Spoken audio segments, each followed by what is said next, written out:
Samochody elektryczne to pewien paradoks. Ten paradoks polega na tym, że z jednej strony chcemy, żeby miały duże zasięgi, które gwarantują nam, że możemy sobie przejechać dłuższy dystans bez konieczności doładowywania się co 5 minut. Z drugiej strony chcemy, żeby były też duże i funkcjonalne, bo jak jedziemy daleko, to chcemy zabrać ze sobą dużo bagażu, dużo swoich dzieci, dużo swoich żon. A ten paradoks polega na tym, że te dwie rzeczy się wykluczają, ponieważ duży i funkcjonalny samochód będzie zużywał zawsze dużo energii, a jak dużo energii, to ten zasięg będzie mniejszy.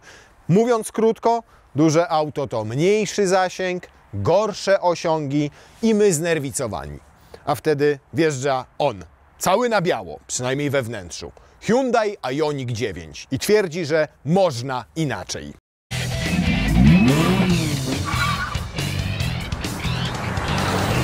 Skoro poruszyliśmy już we wstępie kwestię wielkości i wymiarów, to ten samochód na parkingu szczególnie jest jak wasz kumpel z największym pytongiem. Jak jest w slipkach, to pytong wystaje. Jak się ubierze na rower, to tylko jedna rzecz przykuwa uwagę, czyli pytong. I dokładnie jak zaparkujecie to auto, to jest taki pytong. Zawsze z której strony wystaje. Zawsze zwracacie uwagę nie tylko na jego design, tylko na to, jak on jest wielki. I często bywa tak, że mówimy, kurde, duże to auto, ale z papieru nie wygląda. Często mówimy tak, kurde, mały ten samochód, a w papierze wygląda na duże. A tutaj jest dokładnie tak, że on wygląda na wielkiego i naprawdę jest wielki. Bo wyobraźcie sobie, że ma 506 cm długości, a to jest tylko 12 cm mniej niż w przypadku BMW X7. Rozstaw osi to 313 cm, to jest więcej niż w BMW X7. Jeżeli porównamy go sobie do GLS-a, to też będziemy mieli tylko 15 cm krótsze auto i w GLS-ie, w tym bydlaku, mamy rozstaw osi zaledwie 2 cm dłuższy niż w tym wypadku Ioniqa 9. Jak popatrzymy na szerokość, to tutaj jest tylko 2 cm, brakuje mu do 2 metrów i to też jest wartość porównywalna i z GLS-em i z X7. Tylko pomyślicie, no tak, ale to elektryk to pewnie od pyty nomen omen więcej waży. No więc nie. Ponieważ masa wersji Calligraphy, czyli tej najlepiej wyposażonej, jaką tutaj mamy, to 2 tony 610 kg i to jest tylko, uwaga, 45 kg więcej niż X7 z motorem 40D3 litrowym. Więc to trochę przeczy od razu tej popularnej tezie, że elektryki zawsze muszą być dużo cięższe o kilkaset kilogramów od porównywalnych samochodów spalinowych. Tylko 45 kg różnicy, podobne wymiary, w X7 silnik diesla, a tutaj silnik elektryczny i akumulator, który ma, uwaga, 110 kWh pojemności. 110 kWh brutto, netto troszeczkę mniej, ale i tak Hyundai twierdzi, że ten parametr pozwala Ioniqowi 9 przejechać średnio nawet 600 km na jednym ładowaniu. Teraz otworzyłem drzwi, bo chciałem otworzyć maskę i zdałem sobie sprawę, że to jest przecież elektryk, więc pod maską nie zobaczymy elektryka, ale i tak ją Wam otworzę. A otworzę ją, żeby Wam pokazać, że tutaj nie ma silnika spalinowego, ale za to jest mały, użyteczny tak zwany frank, czyli przestrzeń z przodu, która ma kilkadziesiąt litrów i przynajmniej można tu umieścić zestaw do naprawy kół, można umieścić kable do ładowania i jeszcze wejdzie jakaś siatka z zakupami, ewentualnie 2 tornistry dzieciaków. Jak wieziecie 7 pasażerów i nie ma już miejsca na plecaki nawet tam z tyłu w bagażniku, bo są tam na przykład jakieś torby. Silniki elektryczne mamy do wyboru 3, a w zasadzie 5, bo wersja RWD występuje z napędem tylko na tył, tam jest 218 koni mechanicznych i to wszystko. Jest wersja AWD, która tam ma 218 koni mechanicznych, a z przodu 95 koni mechanicznych. Nasza to AWD Performance, czyli też ma 2 silniki elektryczne, ale i tam jest 218 koni i tu jest 218 koni, więc razem jest ich, uwaga, nie 436, tylko 435 według Hyundai'a, więc jeden koń mechaniczny gdzieś im najwyraźniej zginął. zginął. Ten wynik jest osiągalny nie tylko dzięki temu dużemu akumulatorowi i wydajności silników elektrycznych, ale dzięki temu, że samochód jest wyjątkowo opływowy i Hyundai się chwali, że dzięki tym wszystkim obłym kształtom, gładkim liniom współczynnik oporu powietrza CD to zaledwie 0,259, no powiedzmy zaokrąglając to 0,26 i to rzeczywiście, patrząc na inne samochody, to jest super wynik, bo nawet auta sportowe mają w okolicach 0,27, 0,28. Osiągnięto to między innymi, tak jak wspomniałem, dzięki wielu płaskim powierzchniom. Przód trochę przypomina mi Range Rovera, tylko tam może w tych nowych Range'ach mamy bardziej płaskie, wąskie te światła, natomiast tutaj charakterystyczny element to są kwadraciki i te kwadraciki są absolutnie wszędzie, bo nie tylko tworzą reflektory do jazdy dziennej, ale też te reflektory drogowe i światła mijania. Tu zobaczcie, nawet mamy małe diody w kształcie kwadracików. Te kwadraciki są zatopione nawet pod tą szybą w zderzaku przednim i tak samo będzie z tyłu i tak samo sporo tych kwadracików jest we wnętrzu. Przód tego auta, nie ukrywam, bardzo mi się podoba, bo raz, że nawiązuje do Range Rovera, dwa, jest nowoczesny. Ten samochód za 10 lat będzie wyglądał tak samo dobrze i tak samo nowocześnie, jak wygląda dzisiaj, właśnie dzięki zastosowaniu tych charakterystycznych elementów nietypowych. Nawet z przodu ten pas tutaj to nie jest pas świetlny, tylko nadal ma te kwadraciki. I powiem Wam, że jedyne co psuje cały efekt, to jest to. Tu powinien być jeden duży kwadracik albo 4 małe kwadraciki. I Ioniq byłby już marką samą w sobie, bo te kwadraciki nawet znajdziemy na kierownicy i one nam mówią, to jest nowa linia Hyundaiów elektrycznych i uważam, że naprawdę dużo lepiej tej marce zrobiłoby to, gdyby w ogóle Hyundai wydzielił ze Hyundai'a Ioniqa jako odrębną markę. Po pierwsze, nazwa jest fajna, a po drugie te samochody stały się tak charakterystyczne, tak inne w porównaniu z resztą gamy Hyundai'a, tą spalinową, że naprawdę robią robotę swoim designem, który oczywiście niektórzy mogą uznać za kontrowersyjny, bo tak faktycznie jest, jak spojrzymy na niektóre elementy. Choćby takie jak te błotniki z taką dziwną nagle wstawką i nakładką. Jak przejdziemy sobie do tyłu, to takich dziwnych elementów mamy jeszcze więcej. Z tyłu jest też mnóstwo kwadracików, bo reflektory to w zasadzie same kwadraciki w postaci diod LED. Natomiast tu już jest bardziej kontrowersyjnie, bo zobaczcie, to jest normalnie lampa do jazdy, a tutaj mamy światło stopu i to wszystko przechodzi w jedno. Tu są kierunkowskazy, nawet mamy światło przeciwmgłowe, które też jest jest 4 kwadracikami i nawet te odblaskowe tutaj mamy w kwadracikach. Wszystko to jest spójne i to jest fajne. Natomiast, tak jak powiedzieliśmy, jest też ta część, szczególnie z tyłu, dosyć kontrowersyjna. Ale fajnie, że na przykład, zobaczcie, schowano tutaj tak wycieraczkę, że jej kompletnie nie widać. Tu mamy 2 kamery, obie mają spryskiwacz. Jedna jest kamerą cofania i systemu kamer 360 stopni, a druga to jest kamera, która jest połączona z lusterkiem cyfrowym, które może być normalnym lusterkiem, albo jak wieziemy komplet pasażerów w bagaże i niewiele widzimy w takim tradycyjnym lusterku, to wówczas ono zamienia się w cyfrowe i pokazuje nam w lusterku obraz z tej kamery.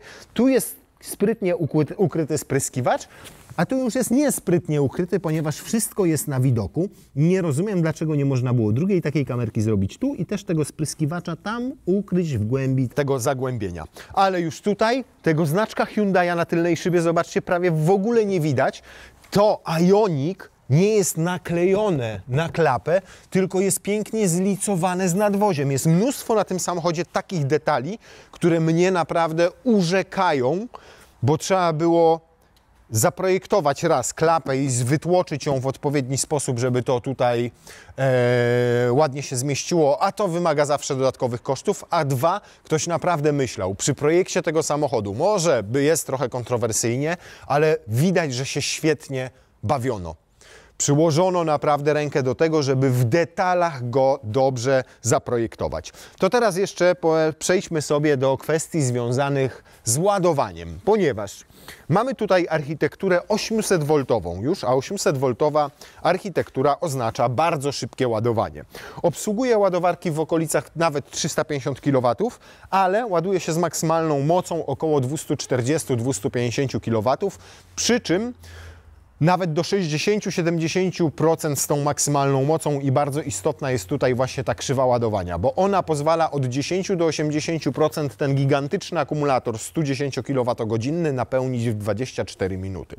To oznacza, że nawet jeżeli nie zrobimy 600 km w trasie w zasięgu, bo tyle nie zrobimy, to jest pewne, ale jadąc powiedzmy 120-130 przejedziemy 400 km, 24 minuty ładowania i przejedziemy kolejnych 300 km, dajmy na to. To już są to naprawdę takie parametry, które pozwalają myśleć o tym samochodzie jako samochodzie rodzinnym na jakieś dłuższe wypady, bo na przykład dojazd do takiej Chorwacji to będą tylko 2, może 3 ładowania po drodze. No to jak macie małe dzieci, to dobrze wiecie, że jak jedziecie do Chorwacji, to i tak te 3 razy musicie się zatrzymać na siku, kupę, żyganie, zmienianie pieluchy, jedzenie, picie i znowu siku, kupa, żyganie i tak dalej, i tak dalej. Ładowanie z gniazdka domowego, z siły, która daje Wam około 11 kW i tutaj ładowarka pokładowa ma 11 kW, potrwa około 10 godzin, od 0 do 100%, więc długo, ale nawet ta nocna taryfa od godziny 22 do godziny 6 rano to jest 8 godzin,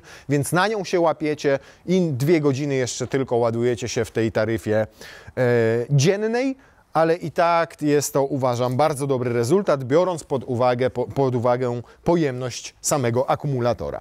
Ciekawe? Nie ma tutaj nigdzie klameczki do otwierania klapy, robi się to po prostu za naciśnięciem przycisku, który znajduje się tutaj w tym miejscu. Bagażnik. Bagażnik wygląda tak. Jest bardzo płytki. Hyundai podaje, że przy 2 fotelach, jak tam mamy ustawione, to będzie to 900 litrów, ale wzięli tę pojemność, chyba zmierzyli aż do samego dachu, bo absolutnie pod roletą nam tyle się nie zmieści. Tu maksymalnie, zobaczcie, to wejdą na płasko 2 walizki i to jest wszystko. Nawet nad nimi nie ma zbyt dużo miejsca. O! Przy czym trzeba też powiedzieć otwarcie, że tamte fotele, które są z tyłu, zaraz je zobaczycie, są przesunięte maksymalnie do tyłu. I tutaj już mamy tylko miejsce na jakieś plecaczki de facto. Zobaczcie, jak zwinę tą roletę, no to widać, że te 2 walizki zajmują już nam cały bagażnik. Nie ma tutaj żadnej podwójnej podłogi bagażnika.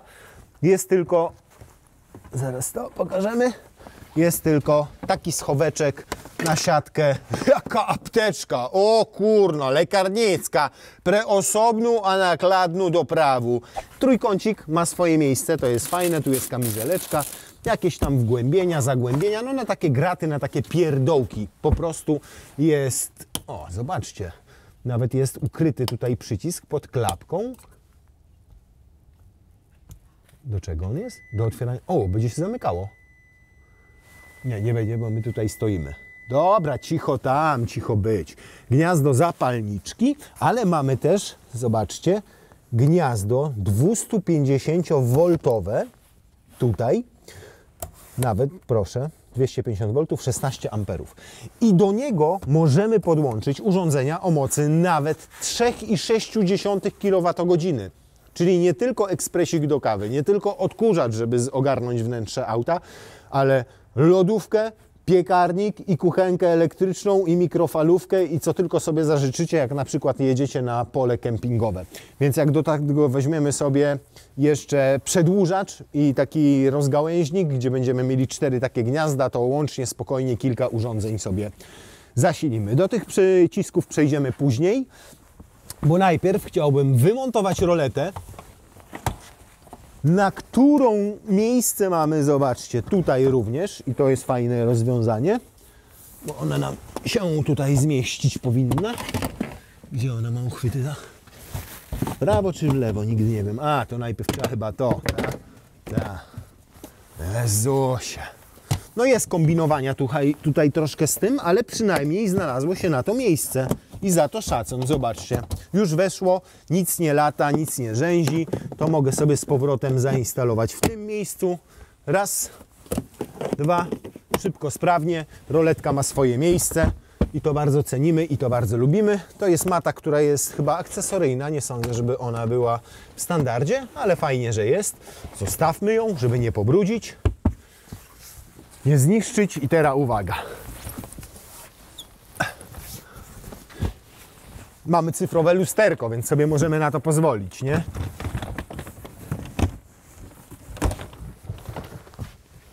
Nieźle, co?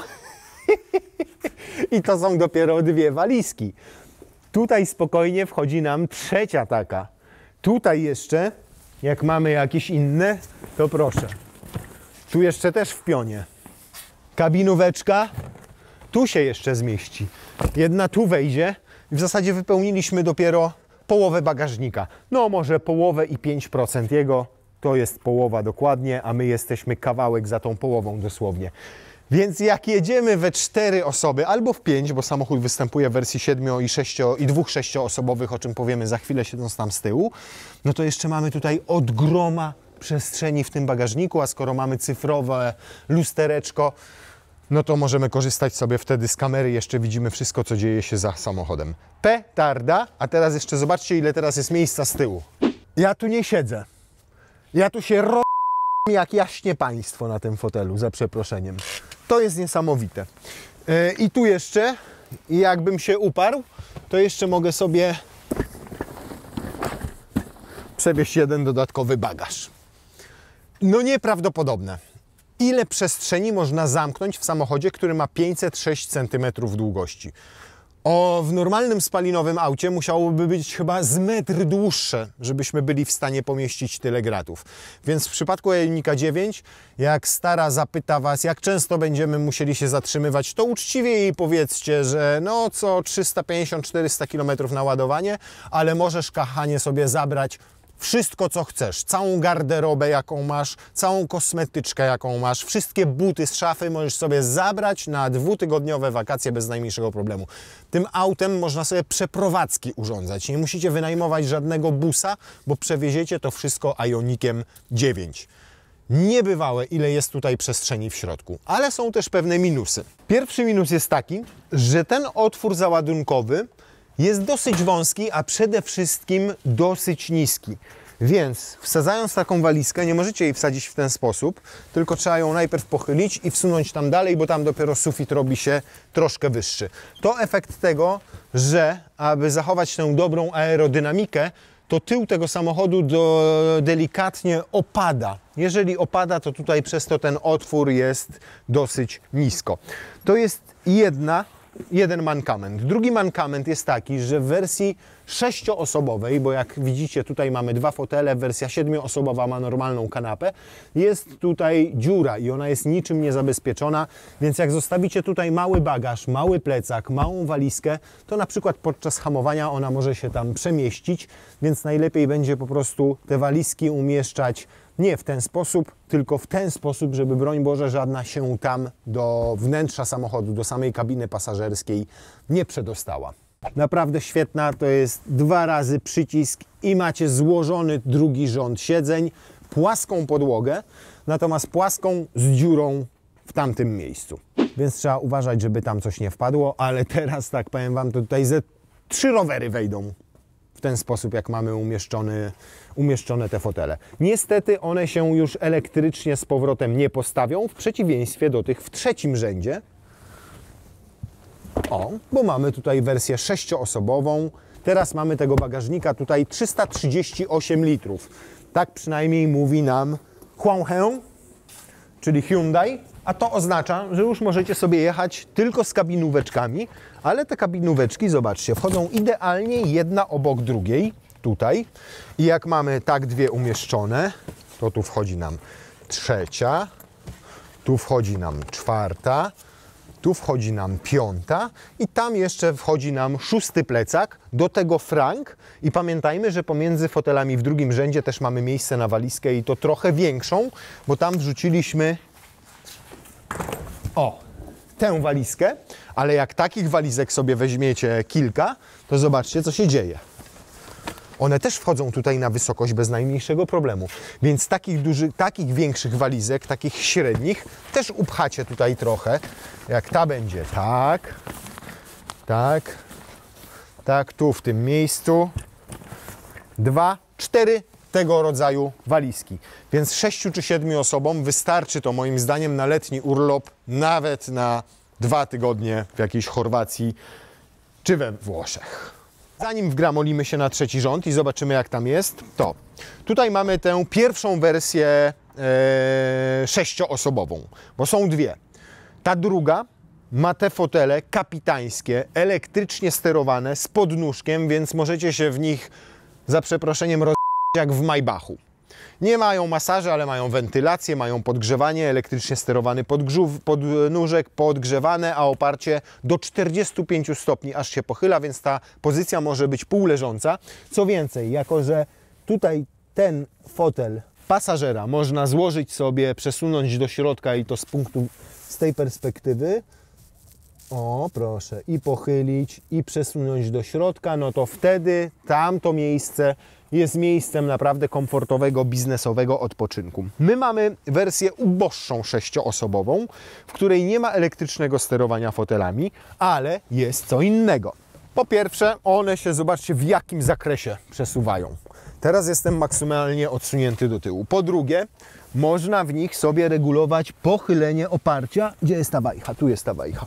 Zobaczcie, o. Tak, jak król można sobie jechać. Ale to nie jest wszystko. Najfajniejsza rzecz, jaką mają, to jest to. Muszę otworzyć drzwi, żeby to zrobić. Dlatego, że się robi to tylko na postoju. Nie można zrobić tego podczas jazdy.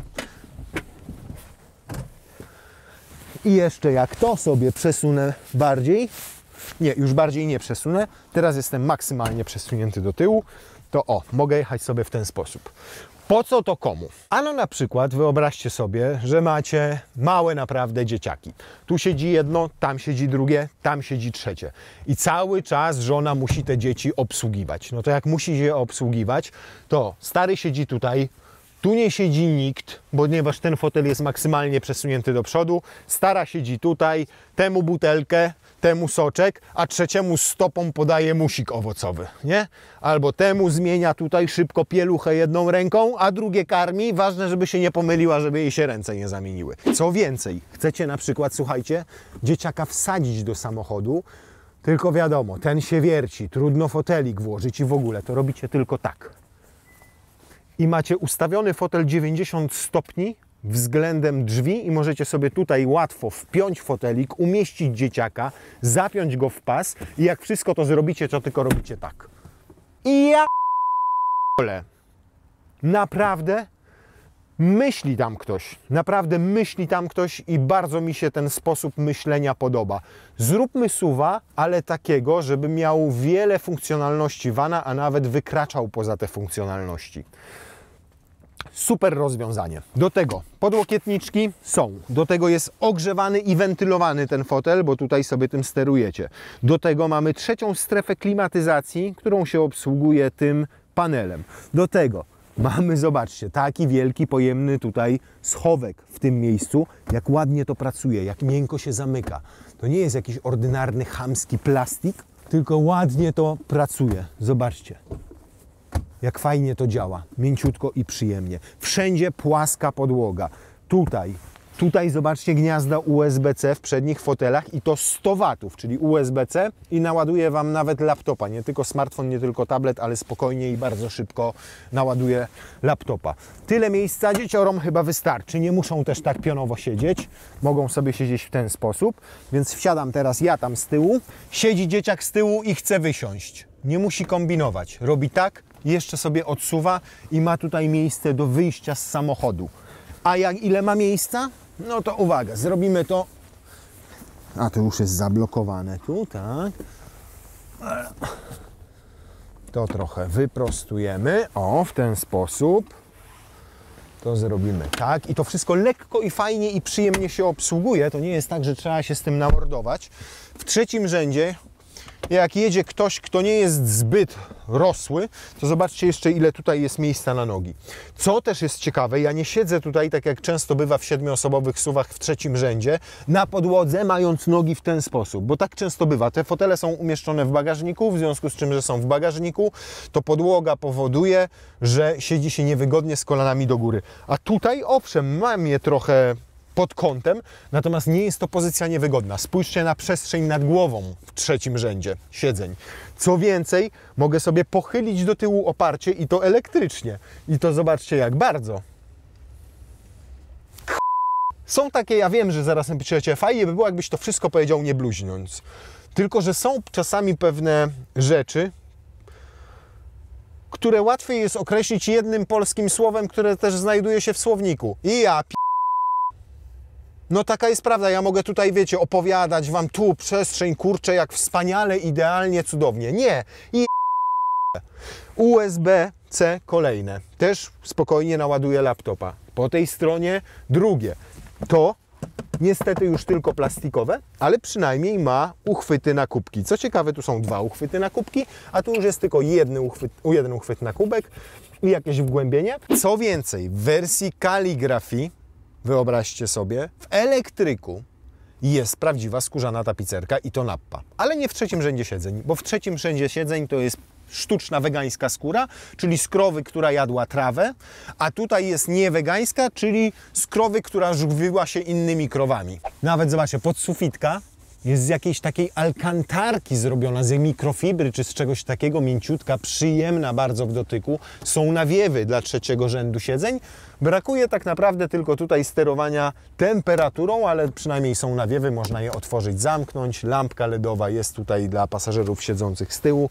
Pod wrażeniem jestem tego, jak to jest przemyślane, jak to jest praktyczne, ile osób może zmieścić ten samochód, jak wygodny jest ten trzeci rząd siedzeń, jak to wszystko działa. Jeden przycisk, fotel się przesuwa, możecie go sobie, jeszcze tutaj pociągnąć do siebie, możecie go złożyć z tej pozycji, możecie pochylić oparcie z tej pozycji, bo jak tam tu na przykład siedzi dorosły, a tam dzieciak i dzieciak mówi, ja nie wiem jak pochylić to oparcie, zatrzymaj się, pomóż mi, to ciągniecie to i mu wy pochylacie.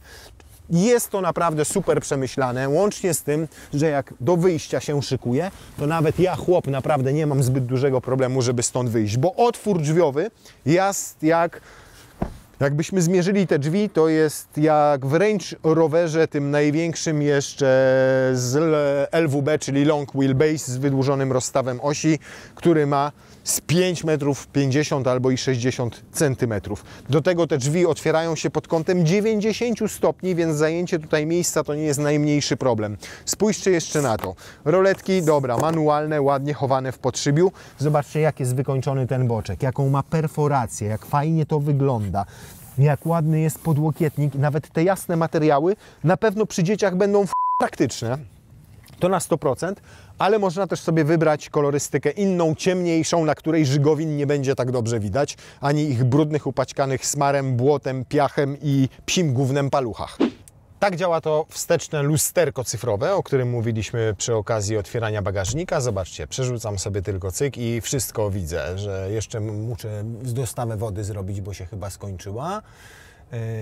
Tam co stoi, jakie to jest wyraźne tutaj. Naprawdę, jeżeli chodzi o rozdzielczość i jasność, to jest super. Jeżeli chodzi o projekt samej deski rozdzielczej, no to też przede wszystkim postawiono tutaj na przestrzeń, bo nawet tutaj, zobaczcie, ta konsola środkowa jest taka wisząca i tutaj jest puściuteńko.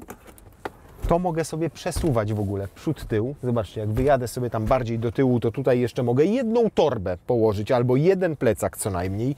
Tu mam dodatkowy schoweczek, tam głęboki.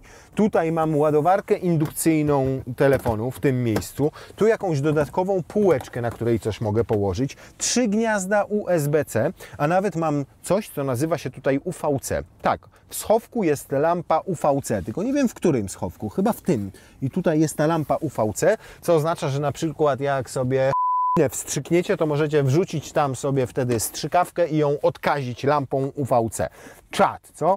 Tak, tu jest lampa UVC, bo zobaczcie, w momencie, kiedy ją włączam, to jest, świeci się kontrolka, jak tylko to otworzę, to ona gaśnie. Więc mówię, strzykawka, telefon, żeby go odkazić, wrzucacie tam i wszystko działa. Oprócz tego fajnie ukryte gniazdo zapalniczki, nie za ordynarną zaślepką, tylko pod klapeczką. Znowu estetyka, fajny detal, fajne rozwiązanie. Niestety są też detale brzydkie. Takie detale brzydkie jak ten srebrzony plastik, który wygląda tutaj po prostu paskudnie, ale mam jedno usprawiedliwienie, a w zasadzie jedną na jego obronę, to, że to jest jeszcze brzydsze. To wygląda jak tapeta z Leroy Merlin za 9,99 za rolkę i udaje skórę z pytona. No nie wygląda to niestety dobrze i estetycznie. Na tle całego wnętrza to jest taki pryszczyk właśnie, niestety, bo tak to wszystko jest super jakości, miękko, przyjemnie, fajnie. Kierownica, na której nie ma znaczka Hyundai'a, tylko 4 kwadraciki, a jak żeby inaczej, podświetlane. Możecie regulować sobie podświetlanie kabiny, bo tutaj jest 60 kolorów do wyboru. Fizyczne przyciski pozostały na przykład do wyboru trybów jazdy, włączania kamery, asystentów parkowania, do podtrzymania samochodu na hamulcu postojowym, kiedy zatrzymujecie się na skrzyżowaniu. Tu mamy fizyczne przyciski, panel klimatyzacji oddzielny, a nie mamy tutaj sterowania klimatyzacją z tego ekranu. Fotele mają nie tylko podgrzewanie w wersji kaligrafii, ale także wentylację, są ze skóry nappa, tak jak mówiliśmy, ale jednocześnie jest też funkcja masażu, uruchamiana też przyciskiem tutaj w tym miejscu. I już zaczyna mnie masować nie tylko po plecach, ale nawet masuje mi tyłek. Można zapamiętać pozycję foteli. Przyciski do otwierania szyb, sterowania lusterkami są fizyczne, na kierownicy ładnie opisane fizyczne przyciski również. Same multimedia mogłyby działać ciutkę szybciej, ale nie ma tutaj co się nad nimi rozwodzić, bo i tak jest bardzo dobrze. Co ciekawe, z tej pozycji tutaj nie możemy sobie sterować masażem. Ten masaż jest tylko jeden i włączany tylko przyciskiem w tym miejscu. Niczego innego w nim się nie zmienia. Co mogę zrobić pasażerowi, jak jedzie ze mną na przykład fajna dziewczyna, pojechaliśmy do lasu? No to przede wszystkim tak. Najpierw szybko odsuwam sobie to, potem dziewczynie przytrzymuję ten przycisk tutaj na fotelu. Fotel dziewczynie odjeżdża do tyłu, albo chłopakowi, no czym, no proszę bardzo. Z fotelika robi się kołyska, wyjeżdża tutaj delikatnie podnóżek i można sobie uciąć relaks. To jest funkcja relaksu, taką samą funkcję ma fotel pasażera. Przepraszam bardzo, kierowcy, no pasażera to widzicie. A tu czemu mi to nie chce jechać teraz? A, jest, jedzie. Tak, a czemu tak blisko jedzie? O, pochylam się. I to jednym przyciskiem szybko. Czuję, że wyjeżdża mi podnóżek. Teraz mogę się, przesunąć do tyłu jeszcze jedzie. O, super. No tak nie, powiem Wam, że lepiej jest to regulować sobie po prostu ręcznie. Jest mega wygodnie, świetnie jest to auto zaprojektowane pod kątem właśnie wygody, odpoczywania i z tyłu, i z przodu. Tutaj schoweczek, tu nad schoweczkiem jeszcze jakaś półeczka.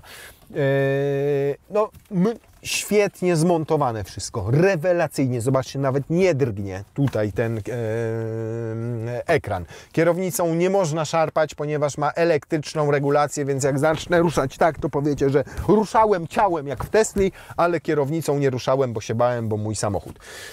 No naprawdę robi wow. Robi wow, pytanie, czy takie samo wow będzie robił podczas jazdy. A, jeszcze nie o wszystkim powiedziałem. Jest tu, słuchajcie, tyle opowiadania, że z tego, o tym samochodzie moglibyśmy zrobić albo 2, albo nawet 3 odcinki. O, słuchaj, Escroc. A u mnie samochód, do którego czuję ogromny respekt i szacunek, ponieważ... Słyszycie? To ja, w Escroc. Jakby co, to teraz możecie też słuchać Escroc, że jak bąk macie dosyć oglądać, to możecie go teraz tylko słuchać. Ale radiowego głosu to ja nie mam. To chciałem Wam pokazać, czyli właśnie to wyciszenie, jak dzieciaki śpią sobie z tyłu, rozwalą się w tych fotelach i robią sobie drzemki, włączacie tryb spokojny, Wam gra tutaj muzyczka, tutaj wszystko słychać, tam z tyłu nic nie słychać. A jak chcecie pogadać z dzieciakami z tyłu, bo na przykład w trzecim rzędzie siedzą, Was nie słyszą, jak drzecie do nich japę, cicho tam z tyłu, to rozmowa z pasażerami z tyłu.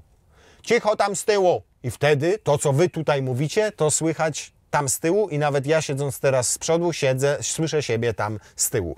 Mnóstwo świetnych rozwiązań zrobionych pod kątem dzieciaków, całych rodzin, przestronność, praktyczność, takie duperele jak interkom czy jak tryb spokojny. Uwielbiam samochody, po których widać, że ktoś myślał, jak je projektował. Myślał nad tym, żeby wprowadzić do nich albo nowe rozwiązania niespotykane nigdzie indziej, albo takie, które kiedyś były tylko w vanach, a dzisiaj są już niespotykane w SUV-ach. I to jest dokładnie taki SUV-an.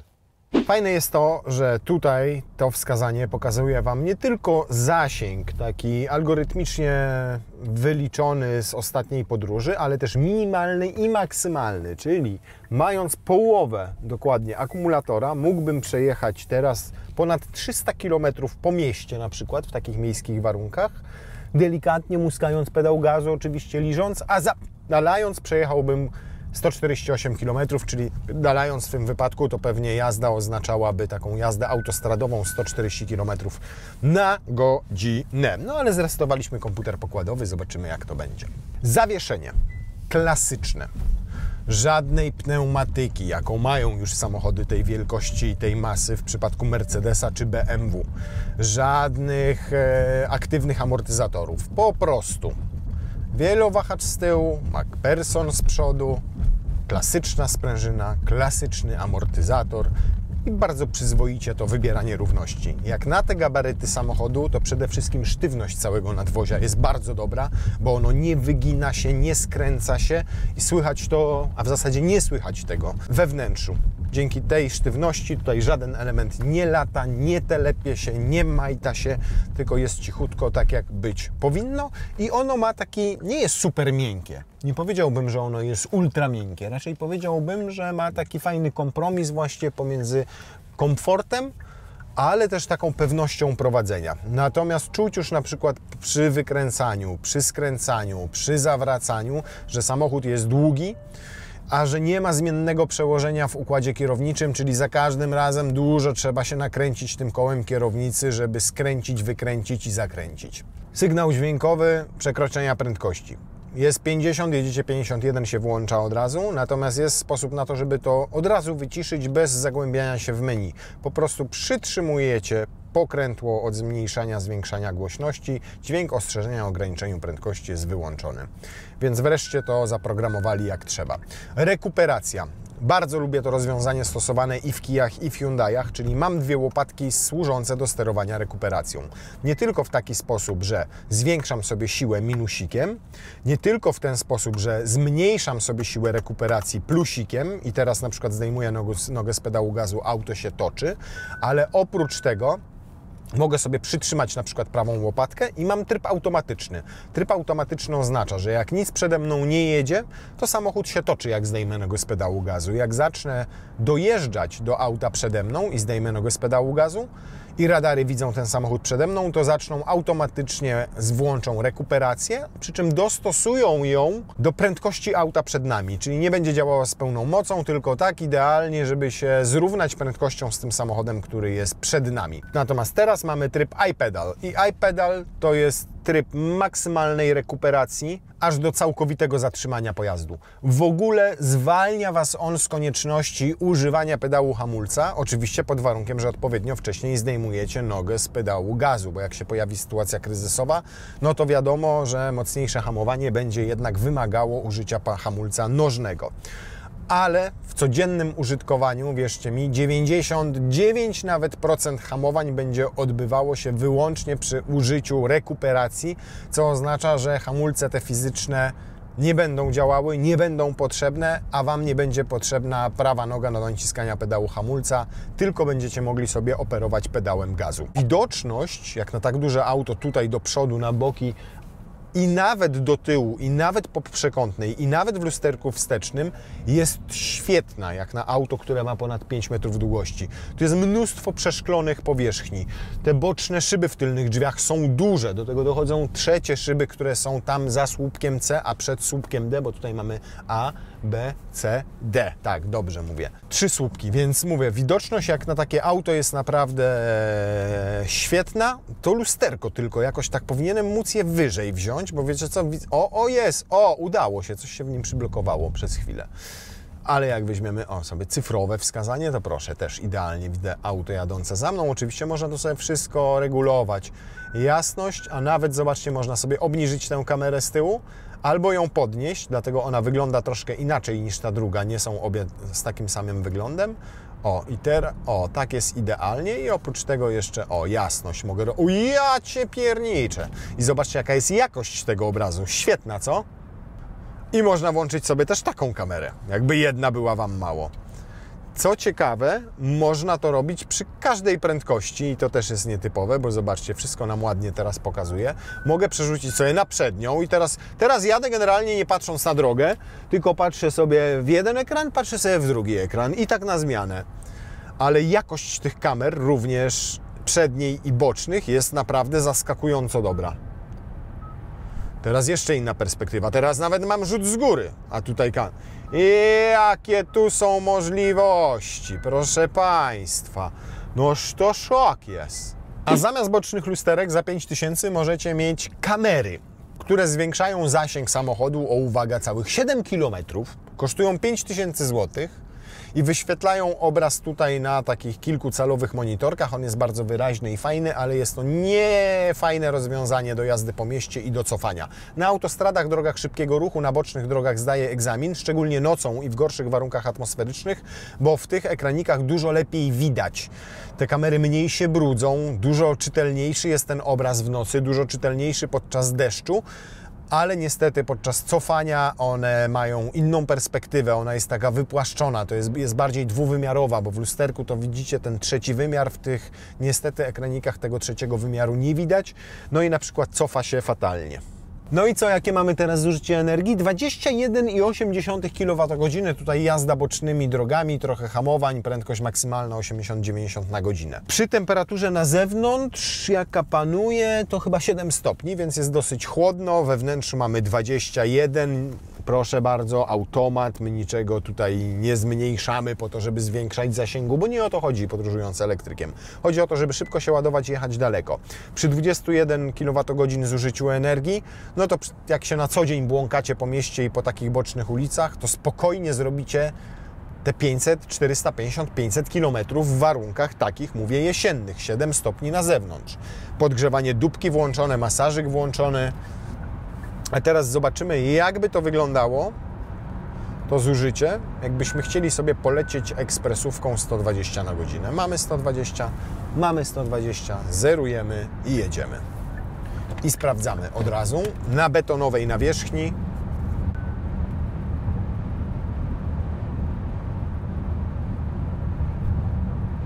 Petarda wynik.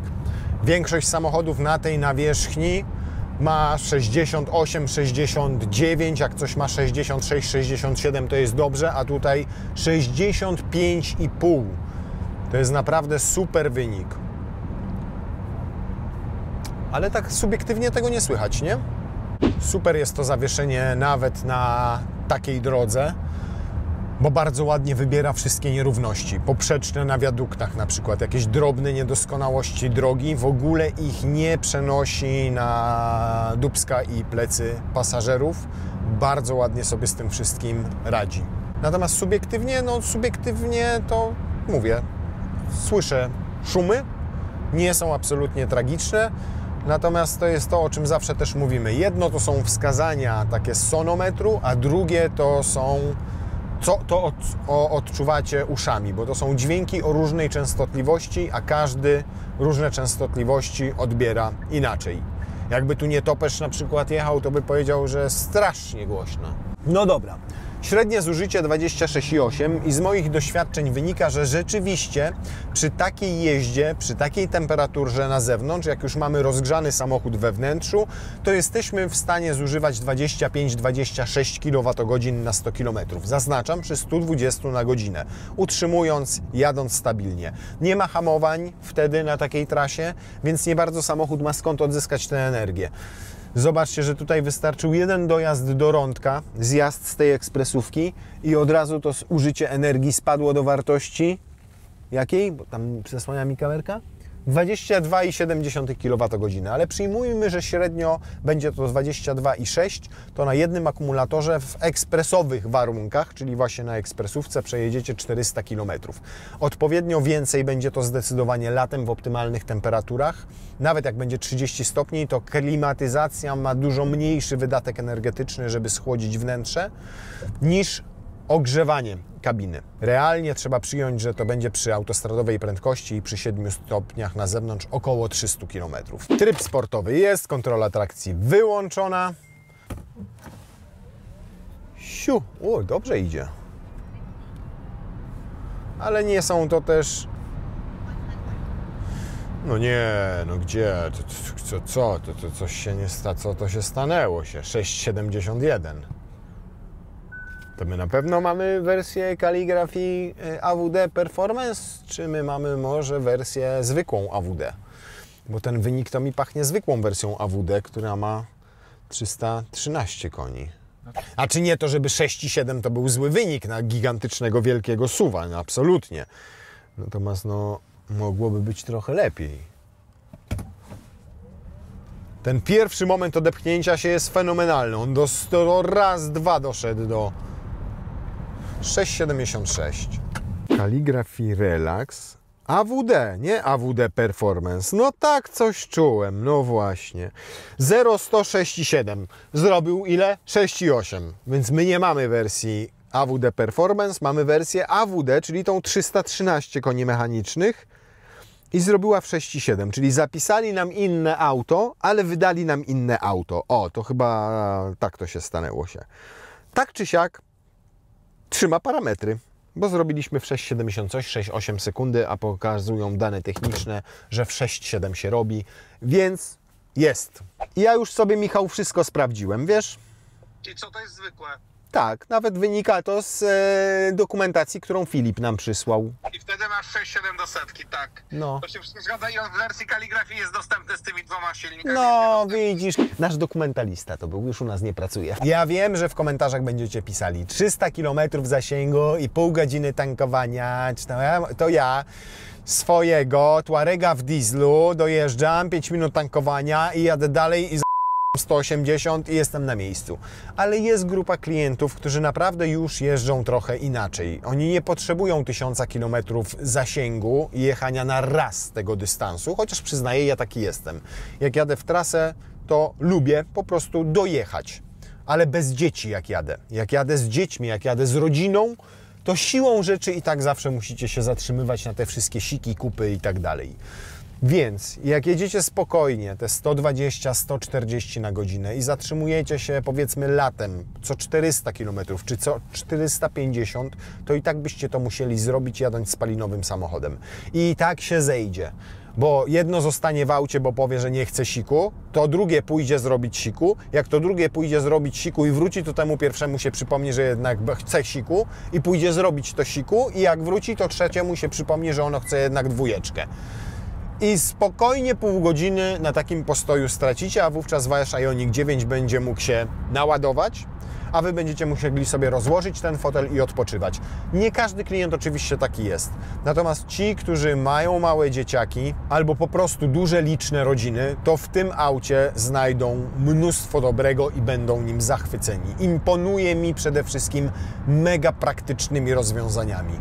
Bagażnikiem, drugim rzędem siedzeń, przestronnym, normalnym, trzecim rzędem siedzeń. Obrotowe te fotele tutaj w drugim rzędzie, jak macie małe dzieciaki i trzeba im coś podać na przykład i tu nikt nie jedzie. Możliwościami, interkomem, takimi detalami, pierdołami. Może mi się nie podoba z zewnątrz, ale doceniam te wszystkie detale, te kwadraciki. Widzę po tym samochodzie po prostu, że i designerom, i inżynierom, i kolesiom od multimediów i od wszystkiego innego w tym aucie chciało się.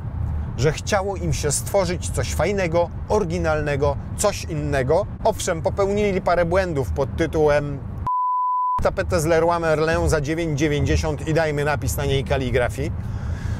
Albo zróbmy półeczkę tutaj z takiego ordynarnie polakierowanego na srebrno plastiku, która wygląda po prostu tanio. Ewentualnie weźmy klamki od spłuczki do kibla. Jest parę takich elementów, które po prostu mi się tutaj nie podobają, ale to są, tak jak jest mnóstwo detali, które mnie urzekają w tym aucie, tak jest kilka detali, które absolutnie nie skreślają tego auta, ale uważam, że można byłoby je zrobić lepiej. Ale jako całość jest naprawdę super. I mało tego, uważam, że jak na swoją cenę w tej wersji kaligrafii za 380 000 złotych, to naprawdę nie jest źle. Naprawdę to jest dobra cena, biorąc pod uwagę to, co ten samochód oferuje, zarówno jeżeli chodzi o gabaryty, jak i o wyposażenie, o jakość jazdy, o pojemność akumulatora, osiągi, zasięgi itd. itd. Przy czym te 380 000 to jest chyba za wersję AWD Performance. AWD będzie tańsza, ale to już musielibyście zapytać naszego dokumentalisty, ale on niestety już u nas nie pracuje.